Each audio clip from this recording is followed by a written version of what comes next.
종목을 파헤치는 시간 네 박자 종목으로 이어가 보도록 하겠습니다. 글로벌 인베스트먼트 김동희 대표 나오셨습니다. 안녕하세요. 네, 안녕하세요. 자, 곧장 어떤 종목인지부터 공개를 하도록 하겠습니다. 오늘의 네 박자 종목 바로 이겁니다. 세움메디칼, 엘러간 유방 보형물과 관련된 최대 수혜주라고 꼽아 오셨는데 네. 일단 이건 잠시 후에 이야기를 해볼 거고요. 네. 국내에서도 희귀암 환자가 처음으로 발생했다면서요. 네네. 지난 금요일 날 나온 소식이죠. 그러니까 엘러간, 우리가 보통 세계적인 헬스케어 업체인 엘러간을 잘 아실 텐데 원래는 이 엘러간이라고 하면 미국 애들은 못 알아듣더라고요. 원래 정식 이름이 엘러젠인데 우리나라에서 워낙 언론에서도 엘러간이라는 표현을 많이 쓰고 의사들도 엘러간이라고 보통 불러요. 그래서 원래 엘러젠이 맞지만 그냥 엘러간으로 통틀어서 말씀드리겠습니다. 우리 앵커께서는 엘러간 하면 생각나시는 거 없어요? 저는 보톡스가 바로 좀 생각이 나는데 왜 데일밴드, 바카스처럼 네네. 유명 상품 때문에 아예 대명사가 돼버린 케이스잖아요. 네, 그렇죠. 아주 잘 아시는데 이 보톨리움 톡신 제제의 대표적인 브랜드가 보톡스인데 보톡스가 바로 이 엘러젠이 수십 년 동안 독점을 했던 그러한 제품입니다. 그러니까 경쟁 상대가 없었는데 이 메디톡스가 나오면서 이제 경쟁 상대가 생긴 거죠. 그만큼 이 엘러간이라는 회사는 세계적인 회사라고 좀 볼 수 있는데 이 회사에서 나온 제품이 이제 보톡스 이외에 대표적인 제품이 바로 가슴 보형물입니다. 근데 가슴 보형물이라는 거는 이제 가슴을 확대한다든지 혹은 이제 유방암 등으로 인해서 수술을 받으면 이제 가슴이 함몰되거나 이제 절개하기 때문에 이제 복원술을 할 때도 이제 가슴 보형물이 많이 쓰이죠.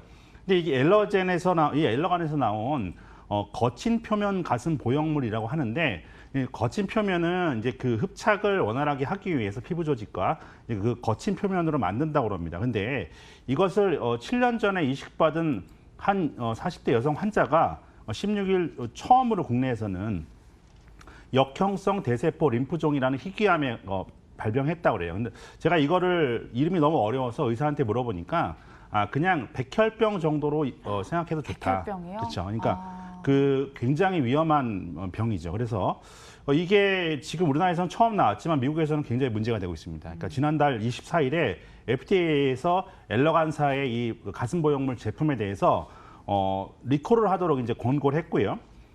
그리고 이제 이것에 지금 제가 조사를 해봤더니 이 우리나라에서 무려 이 관련 제품이 팔려 나간 게 22만 2천 개가 팔렸다고 그래요. 어마어마한 숫자죠. 근데 이 가운데 최근 3년간 엘러간 제품으로 인한 부작용 보고 건수만 1,389건. 즉 희귀암은 이번에 처음 나왔지만 희귀암 이외에 이제 여러 가지 부작용들이 나타났다고 그럽니다. 그래서 희귀암이 걸리는 이유는 이제 아까 거친 표면 가슴 보형물이라고 했는데 이걸 시술한 다음에 이 표면에서 이제 염증이 생기면서 면역 체계를 허물어뜨린다고 그래요. 그러면서 유방과는 전혀 관련이 없는 다른 희귀암이 이제 발생을 하게 되는 겁니다.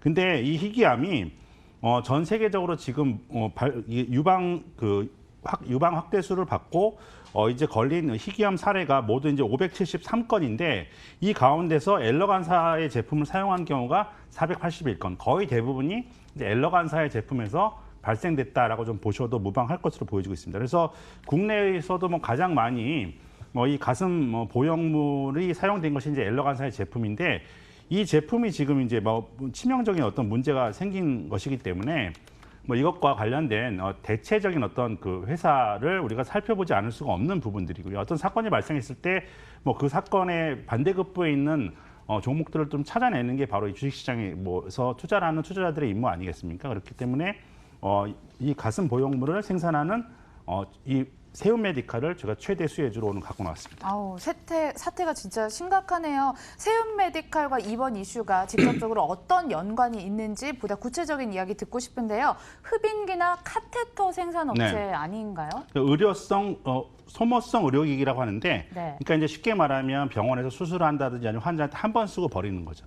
그러니까 한 번 쓰고 버리니까 계속 쓸 수밖에 없는 그러한 제품들이죠. 이제 피터 린치가 한 유명한 말이 있는데 환자에게 좋은 약은 환자가 한 번 먹어서 낫는 약이지만 투자자한테 좋은 약은 환자가 죽을 때까지 먹어야 되는 약이다. 뭐 이런 유명한 그 피터 린치가 했던 말이 있는데 바로 세오 메디칼이 이 굉장히 좋은 회사입니다. 세오 메디칼에서 생산한 게 전부 소모성 의료기기예요. 그러니까 뭐 한 번 쓰고 다 버리는 제품들인데 한 108개 정도의 제품을 이 세오 메디칼을 생산을 하는데 이 회사가 생산하는 게 전부 독점적인 지위를 갖고 있어요. 그러니까 또 의료기기라는 거는 한 번 사용, 목숨하고 직결되는 거니까 한 번 사용하면 보통 그 보수적으로 의사들이 잘 바꾸질 않는데 이 납품처가 전부 다 대학병원 같은 이제 대형 병원입니다. 그래서 뭐 진입장벽이 매우 높고 과점적인 구조를 갖고 있고요. 그래서 의료용 흡인기는 국내 시장 점유율이 무려 85%고요.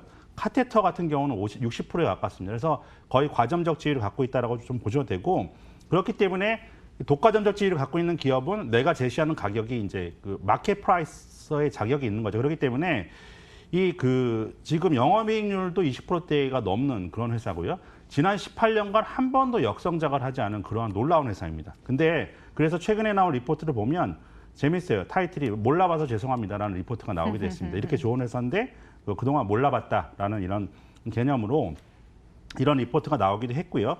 그리고 가장 중요한 부분들은 이제 의료기기 그 관련주이기도 하지만 의료기기 관련주 중에서 가장 저평가된 종목이기도 하지만 또 이제 주식 투자를 하는 사람의 입장에서는 이렇게 뭐 가슴이 뛰는 이슈가 있어야 될 텐데 그런 이슈가 지금 바로 이제 터진 겁니다. 바로 이렇게 엘러간사의 그 이슈로 인해서. 그래서 이 그 세오 메디칼 같은 경우에는 몇 년 전부터 새로운 신성장 동력으로 가슴 보형물을 만들기 시작했어요. 그래서 우리나라에서도 임상을 했고 중국에서도 이제 허가를 받고 하는데 중국 같은 경우는 또 시장 규모가 어마어마하잖아요. 중국에서는 이제 성형수술 연간 성형수술 시장 규모가 150조라고 합니다. 대단한 시장인데 이 시장에서 국내 업체로서는 이제 세오 메디칼이 가슴 보형물 부분에서 처음으로 진출한 부분도 이제 올해부터 이런 부분에서 본격적으로 좀 성장이 될 것으로 예상이 되고 있기 때문에 기존에도 굉장히 잘 나가는 회사지만 신성장 동력으로 이러한 가슴 보형물 같은 새로운 성장 동력을 확보했다라는 게 중요한데 이게 지금 알려지지가 않았죠. 알려지지가 않았는데 이번에 지난 16일 날 이제 이러한 국내에서 경쟁사인 엘러간의 가슴 보형물 관련 이제 치명적인 어떤 뉴스가 나오면서 이것으로 인해서 이제 시장에서 세오 메디칼의 관심을 갖기 시작할 가능성이 매우 크다라고 말씀드리겠습니다. 가슴 보형물과 연관이 있을 줄이야 정말 몰라봐서 죄송합니다라는 이야기가 나옵니다. 또 한편 정부의 의료기기 규제 박스에 정책 수혜주로도 부각이 되고 있다고요? 네, 뭐 의료기기 규제 샌드박스 좀 어려운 표현인데요. 이제 뭐 그 샌드박스라는 게 이제 그 안전한 모래를 집어넣어 놓고 이제 아이들이 안전하게 뛰놀 수 있게 만든 게 이제 샌드박스인데 규제 샌드박스라는 거는 뭐냐면 쉽게 말하면 포괄적 네거티브제를 도입하는 겁니다. 그래서 포괄적 네거티브제라는 건 뭐냐면 먼저 허가를 내주고 나중에 문제가 되는지를 심의하겠다라는 그러한 부분들이에요.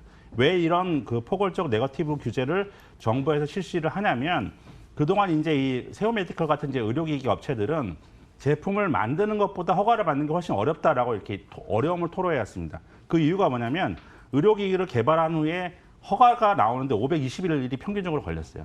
그러니까 뭐 2년 가까운 세월이 이제 허가를 받는 데만 이제 걸리기 때문에 뭐 그렇게 된다면 시의성이 엄청 떨어질 수밖에 없는 부분이죠. 그래서 이러한 규제를 허물겠다. 그래서 이제 이 정부 들어서 이 의료기기 규제 샌드박스 정책을 시행을 했는데 아까도 말씀드렸지만 세오 메디칼은 108개 의료기기를 생산하는 회사입니다. 그러니까 이 세오 메디칼 같은 이러한 의료기기 업체는 이 규제 샌드박스의 시행으로 인해서 엄청난 수혜를 볼 수밖에 없는 거고 이 규제 샌드박스의 본격적인 수행이 2019년 올해부터 이제 실시가 되고 있기 때문에 이제 올해는 이 세오 메디칼 같은 의료기기 회사들의 어떤 비약적인 성장이 예상된다라고 좀 볼 수가 있겠습니다. 자, 이제 그렇다면 실적 보도록 하겠습니다. 세오 메디칼의 2분기 영업이익 같은 경우에 43억 원으로 전년 대비 13% 증가했는데 과연 실적 정주행은 계속될까요? 네, 올해 증권사들의 어떤 리포트를 보면요.